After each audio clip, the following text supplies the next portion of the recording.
ជំរាបសួរបางប្អូនទាំងអស់គ្នាថ្ងៃនេះខ្ញុំចង់មកនិយាយពីបញ្ហាស្បែកមុខរបស់ខ្ញុំបន្តិច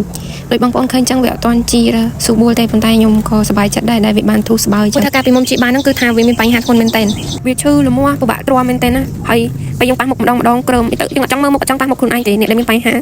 វាធ្លាប់កើតមុនកើតអី Alexi អីចឹងបានយល់អារម្មណ៍ថាវាបាក់ហើយទាំងតែពីក្មេងមកហ្នឹងខ្ញុំអត់ដែលមានបញ្ហាចឹងទេខ្ញុំមិនដឹងមិនហេតុច្បាស់ថាវាមកពីអីខ្លះទេប៉ុន្តែតាមដែលខ្ញុំសង្កេតមើលហ្នឹងចាប់ពីខ្ញុំរៀនថ្នាក់ទី9ទី10ហ្នឹងវាចាប់ដើមមានបញ្ហាតិចតិចមករហូតដល់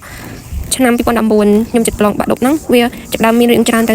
ហើយវាចេះតែបន្តមានរហូតចឹងតិចច្រើនហើយយើងអត់ដឹងពីរបៀបព្យាបាលច្បាស់លាស់យើងអត់បានទៅរកអ្នកជំនាញឲ្យគេជួយព្យាបាលឲ្យយើងចេះតែទៅទិញផលិតផលមកប្រើចឹងប្រើមួយមិនត្រូវដូរទៅប្រើមួយទៀតហើយយើងអត់ដឹងពីរបៀបថែទាំយើងញ៉ាំទឹកមិនគ្រប់យើងញ៉ាំអាហារអត់តមចឹងទៅធ្វើឲ្យវាកាន់តែមានបញ្ហាធ្ងន់ទៅរហូតដល់ខ្ញុំទៅធ្វើការនៅក្រេហ្នឹងវាកាន់តែឡើងខ្លាំងទៀតដោយសារតែកន្លែងការងារវាក្តៅវាមានធូលីដីហើយយើងញ៉ាំអាហារដូចខ្ញុំនិយាយមុនហ្នឹងចឹងញ៉ាំអត់តមញ៉ាំទឹកអត់គ្រប់ហើយយើងញ៉ាំសត្វរបស់ដែលវាអត់ល្អសម្រាប់សុខភាពយើងហើយទៅវាកាន់តែធ្ងន់យូរទៀតខ្ញុំអត់បានព្យាបាលអីជាមួយអ្នកឯកទេសអីទេខ្ញុំនៅតែទិញរបស់មកប្រើដោយខ្លួនឯងយើងអត់ដឹងថាយើងប្រើណាត្រូវទេយើងរាវស្មានខ្លួនឯងចឹងវាមិនបានអីទេ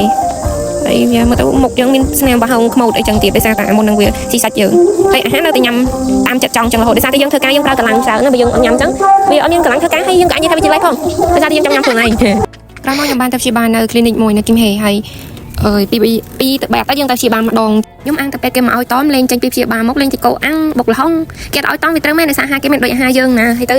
តែចាប់ព្យាបាលហ្នឹងវាទទួលបានផលមែនពីលើកទី1ដល់លើកទី4ហ្នឹងខ្ញុំកាលហ្នឹងអេមដែរអេមថាអូអញស្រីស្អាតហើយមើលទៅវាបានផលគួរសមដែរប៉ុន្តែដល់ពេលព្យាបាលលើកទី5វាអត់ទទួលបានផលដូចដែលយើងធ្លាប់ទទួលបានពីលើកទី1ដល់លើកទី4ណាហើយទៅក្រោយមកទៀតខ្ញុំក៏ត្រូវត្រឡប់មកផ្ទះវិញហើយពេលមកដល់ខ្មែរហ្នឹងអីដែលចង់ហូបហ្នឹងគឺថាហូបតាមចិត្តតែហ្មងអីក៏ដោយញ៉ាំមិនគិតពីភាសាគ្រឿងសមុទ្រហ្នឹងហ្មងទឹកកំប៉ុងអីហ្នឹងពីកាលហ្នឹងវាដាក់លេងសប្បាយណាអត់មានគិតតង់គិតអីទេអាំងតែមកដល់យើងខាន់ហូបរបស់យើងធ្លាប់ហូបបងសប្បាយអណាហើយបានទៅប្រដាក់ទៀតដូចចិត្តរបស់ឆ្ងាញ់កែបបោកទិញដៃអាំងអីហ្នឹងដល់ឆ្ងាញ់ស្លាប់កັບសេរីជាពិសេសហ្នឹងគឺថានំមកកោកទីឆ្ងាញ់ខ្លាំងក្រោយពីយើងមកពីការដើរលេងយ៉ាងសប្បាយអមកមកដល់ផ្ទះវាចាប់ដើរមកកហើយអើយហើយទៅខ្ញុំនៅតែស៊ីអត់តមចឹងខ្ញុំស្អប់ខ្លួនឯងស៊ីតាមចិត្តចង់ដល់ពីថ្ងៃ20ហ្នឹងខ្ញុំក៏បានភាសាមួយនេះគ្រូឯកទេសស្បែកមកឲ្យគាត់ក៏បានឲ្យផលិតផលខ្ញុំយកមកប្រើព្យាបាលពីមួយថ្ងៃទៅមួយថ្ងៃរហូតចឹងណាវាចេះតែប្រសើរឡើងដងតិចចឹងទៅទោះមើលទៅវាដំណើរការសឹមយឺតប៉ុន្តែវាទទួលបានផលមែនពេលយើងប៉ះមុខទៅមានអារម្មណ៍ថាមុខយើងរៀងប្រសើរដែរប៉ះទៅវាស្គាល់ជាតិទុនជាតិអាឡូងខ្លះចឹងណាហើយចឹងតាមណាខ្ញុំពាក់ម៉ាស់ទៅរហូតហ្នឹងខ្មាស់គេសួរច្រើនពេកពុញប៉ុន្តែខ្ញុំទៅសើខ្លួនឯងមានមុខមានមុនប៉ុណ្ណឹងឯងតែនៅស្អាតដែរចឹងណា